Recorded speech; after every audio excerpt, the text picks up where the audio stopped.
ৰঙিয়াৰ হেমদুলত কৰুণ ঘটনা। ৰঙিয়া চহৰৰ পৰা কিছু নিলগৰ কয়া থানাৰ অন্তৰ্গত হেমদুলত সংঘটিত হৈছে এই কৰুণ ঘটনা। ৰহস্যজনকভাৱে মৃত্যু সাবটি ল'ব লগা হৈছে এগৰাকী বোৱাৰীয়ে। বোৱাৰীগৰাকী ৰঙিয়াৰ হেমদুলৰ হৰেশ্বৰ ডেকাৰ পত্নী অংগিতা ডেকা।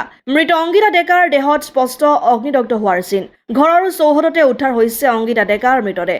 ঘটনাৰ পিছতেই তীব্ৰ চাঞ্চল্য বিৰাজ কৰিছে উক্ত স্থানত। মৃত অংগিতা ডেকাৰ আছিল এগৰাকী শিশু কন্যা।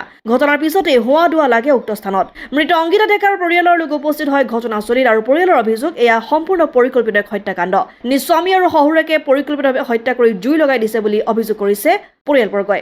ঘটনাস্থলীত দণ্ডাধীশৰ লগতে আৰক্ষী উপস্থিত হৈ ঘটনাৰ নিৰীক্ষণ কৰিছে। ঘটনা সন্দৰ্ভত স্বামী হৰেশ্বৰ ডেকা আৰু শহুৰেকক আটক কৰিছে আৰক্ষীয়ে।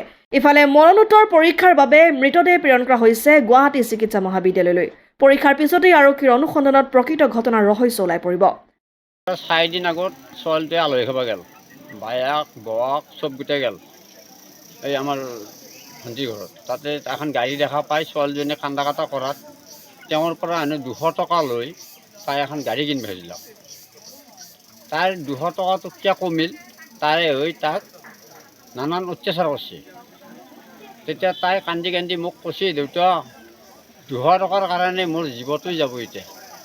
নিৰ্মমভাৱে অত্যাচাৰ বান্ধি লৈ মোক বেভৎস কৰিছে কৰি মানে আৰু দেউতা কি ক'ম বুলি ক'ম তো এনেকৈ কৈছে।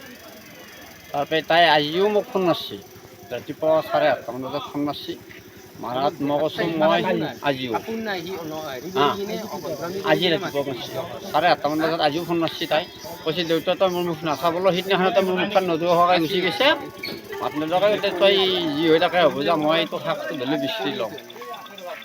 কৈছে অত্যাচাৰ আৰু মোক মাৰাটো খাটাং, আজি চান্স কৰিলৈছে হা।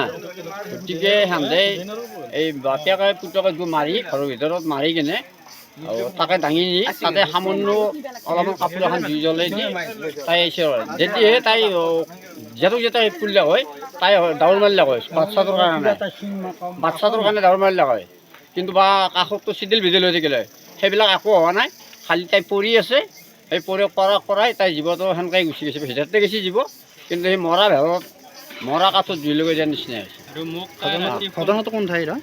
কোন ঠাইত সেইটো এখন হেমদল নহয়, হেমদল। আৰু ল'ৰাজনৰ নাম হ'ল হৰেশ্বৰ কলিতা ডেকা আৰু বাপেকৰ নাম হৈছে কামেশ্বৰ ডেকা। বাপেকৰ ৰঙিয়াৰ পৰা আইনাল হুছেইনৰ ৰিপৰ্ট, অসম আদিত্য।